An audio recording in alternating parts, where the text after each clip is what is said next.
Music the moment you want it, you better never let it go. Sir, if whatever level you'll be speaking at during the actual broadcast. Thank you. I'll try to, keep it consistent, because I'll only get one shot. Do not miss your chance to blow.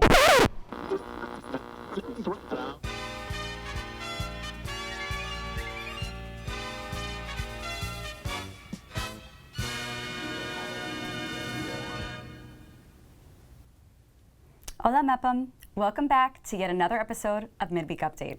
In today's episode, we take a look at an annual Easter parade, a local chocolate bakery, AP exams, a brand new Who Is That, and another senior interview. This and more on this week's Midweek Update. I'm Miss Feldman. And I'm Miss LoMonaco, and welcome back to the Midweek Update, the B&B show that brings you closer to the people and places in and around the Mepham community. Miss LoMonaco, I have to ask, do you like chocolate? Who doesn't love chocolate? I agree. And I have good news for you. What's that? There's a chocolate bakery not far from here. It's called the Chocolate Duck. I have to know more about this. At 310 Main Street in Farmingdale, New York, a gem stands strong for 37 years. Selling baking necessities as well as delicious chocolates and treats, Harry Cohen continues his and his wife's creation. It started when my wife retired from her job and she wanted something to do. So we went partners with one of my daughter's friends. And we started the Chocolate Duck in 1987. The Chocolate Duck started as your average baking supply store, but has entirely continued to branch towards exciting and delicious items. Gosh, the Chocolate Duck sells so many different facets where confectionery is the main subject. Where when you first walk in, there's basically chocolates of all different varieties, and all of our custom-made pieces are in the front of the store. And also throughout the store, it's a big store, it's 5,000 square feet. So we do sell thousands of chocolate molds, cake pans, and every kind of possible add-on that you can think of. However, the Chocolate Duck doesn't just love creating and selling sweet treats. My favorite part about working here is probably the people. I've grown a lot closer with my coworkers over the time that I've been working here. So they definitely make working here a better experience. The people, the creativity, being able to express myself through art in a very different form. And the Chocolate Duck's artistry hasn't gone unnoticed. They were awarded Best Chocolatier on Long Island 3 years in a row by the Bethpage Best of Long Island Awards. It makes me very proud. It's not only me. This is my daughter, this is my wife who started this, and all of my great employees. It never gets old. It's amazing that we have so many people out there voting for us because our customers are truly our family. We wouldn't be here without them, and the fact that they're out there voting us #1 chocolatier is pretty awesome. For B&B, I'm AJ Laverdier. Wow, I definitely need to go there soon. Me too. I haven't had much chocolate since Easter. I love the chocolate bunnies. I love those too. Since we are on the topic of Easter, did you know that the Bellmore Chamber of Commerce holds an Easter parade every year? No. Have you attended one before? I have not, but I hope that I can attend the next parade. I just have to find out where it is first.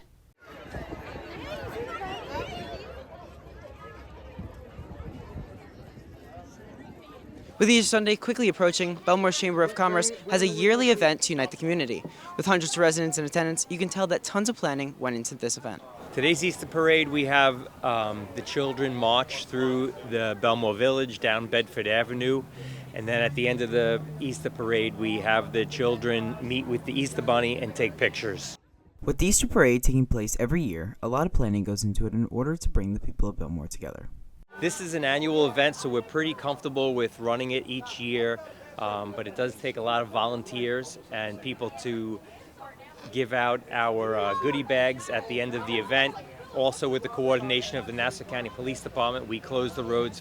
Just to be in the village itself and seeing all the community members walking around with their children and even visiting the community stores, it really brings warmth and love to my heart, and to be a part of a small town like this is wonderful.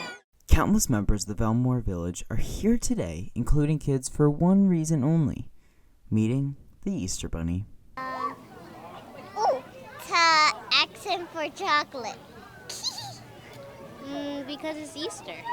Most everybody waits online to take a picture with the Easter Bunny. These pictures are going to last a lifetime. Many parents and children enjoy coming down and getting a free picture with the Easter Bunny. I'm here with my pal, the Easter Bunny, and clearly this day was fantastic for all in attendance. For B&B, I'm Ryan Moore. That looks like fun.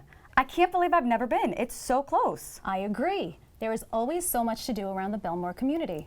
I know. There are lots of events and activities that everyone can enjoy. I should remind my students about these events. They're all so busy preparing for their AP exams, and I bet that they could use a fun activity to relieve their stress.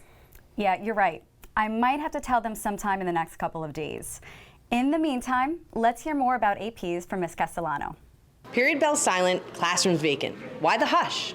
AP exams. Students enrolled in AP courses are culminating their year of studies with specialized exams for each class, putting them to a test of their knowledge, ability, and stamina. So far, this week has seen AP exams for government, chemistry, human geography, microeconomics, seminar statistics, and computer science. In the coming days, students can expect the tests for psychology, calculus, English language and composition, music theory, Spanish, and several others as well. Please take the time to study, get a good night's rest, and eat a healthy breakfast before you take your exam. Reporting for BMB, I'm Ms. Castellano. Thanks, and good luck to all students taking APs. Wait, isn't there a science AP tomorrow? Science?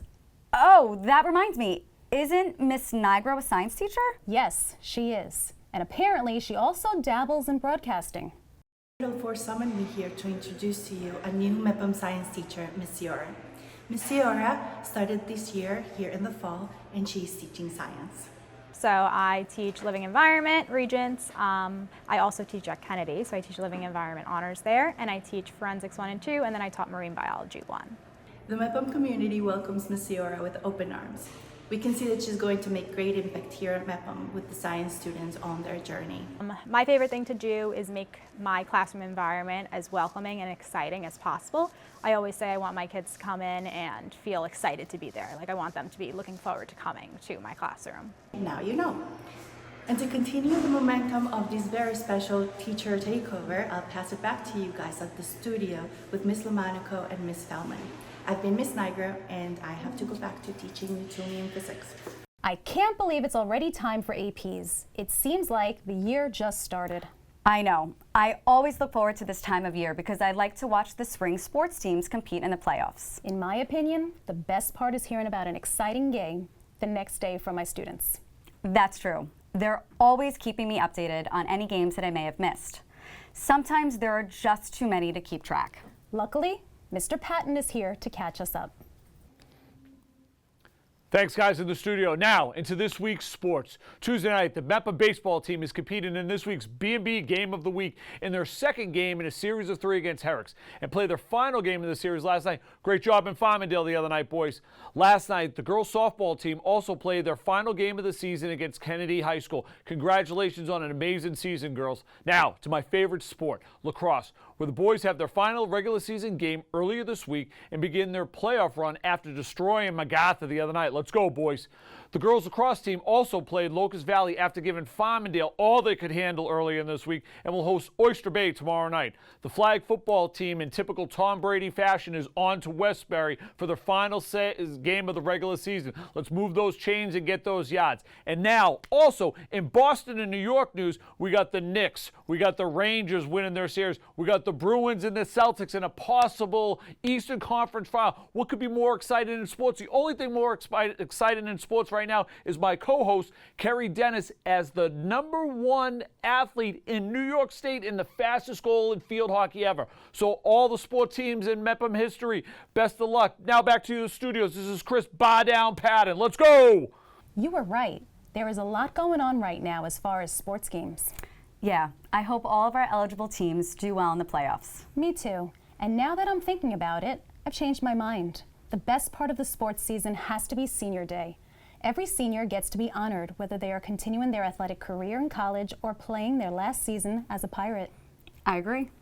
And I love to see the posters made by their teammates. They will definitely miss their senior friends next year. I'm sure they will. Now let's hear from Ms. Desmond, who will introduce us to one of our BMB seniors. Today we get to hear from Joe Prendamano. I'm so glad that we get to hear about his experiences during his time in BMB. Welcome to the show, Joe. Thank you. Thank you for having me.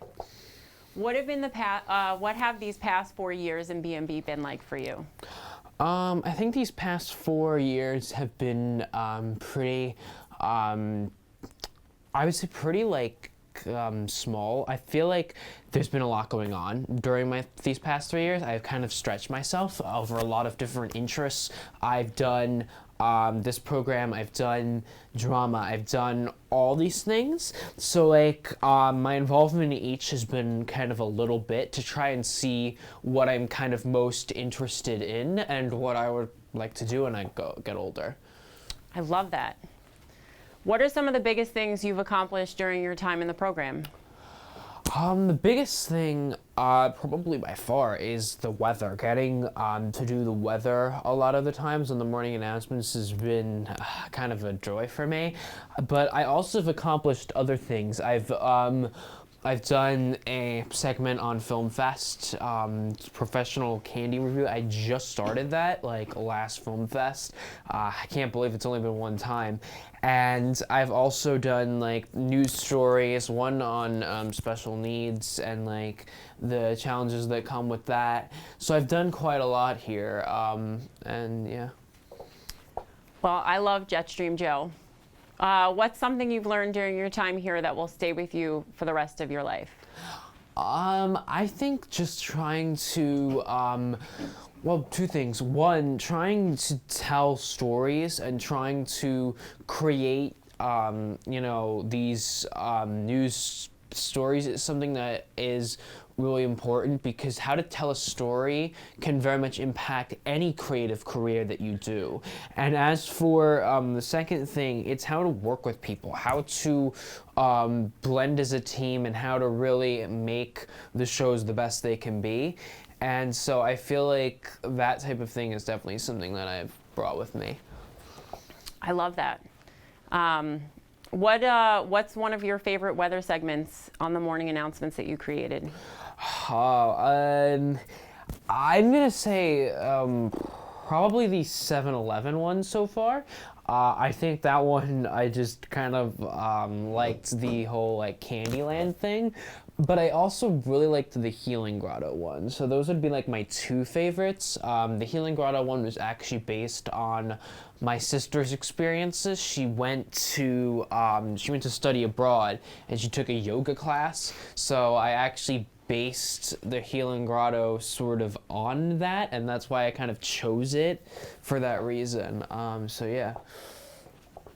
Well, I can't wait to see where Jetstream Joe pops up next. What will you miss most about BMB this year? I think I'm just gonna miss the environment. You know, there's people that are here, you know, the fact that there's just so many amazing kids, all very talented, and I think I'm gonna miss them. I'm gonna miss the room, you know, the fact that this room has kind of become a little bit of a second home for me.